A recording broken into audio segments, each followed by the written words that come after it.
Pemirsa, kita beralih ke informasi mancanegara. Ada film Inside Out 2 produksi Pixar yang akhirnya meraup $155 juta dalam box office domestik Amerika Serikat saat akhir pekan pemutaran perdananya. Opening weekend tersukses selama musim panas yang relatif minim film blockbuster. Analisis meragukan apakah pemasukan bioskop tahun ini bisa melampaui angka pra-pandemi.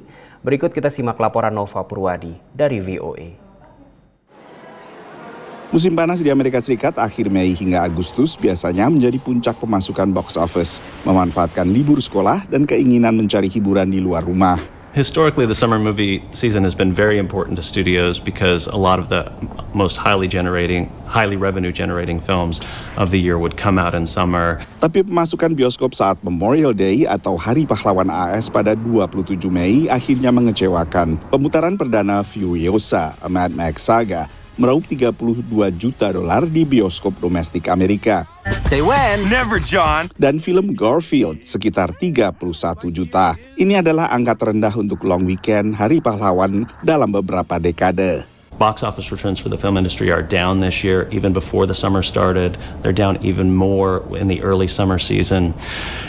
And there's just not a lot of consistent offerings over the course of the summer. The summer box office especially depends on momentum. You bring people into the theaters, they have a great experience, they see previews and advertisements for other films that they get excited about coming back to see.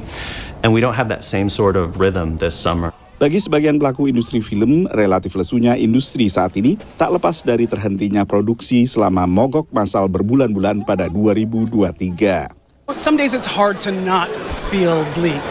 You're absolutely right. There are a lot of people who are still unemployed in this town.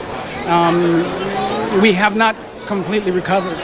Bad Boys Ride or Die akhirnya menjadi film sukses pertama kali ini. Selama opening weekend, film ini meraup lebih dari $56 juta di box office domestik menurut pantauan Comscore. Sejak berakhirnya darurat pandemi, banyak produsen film ingin agar pemasukan box office secara domestik bisa kembali ke angka seperti sebelum pandemi yang beberapa kali sempat menembus $11 miliar.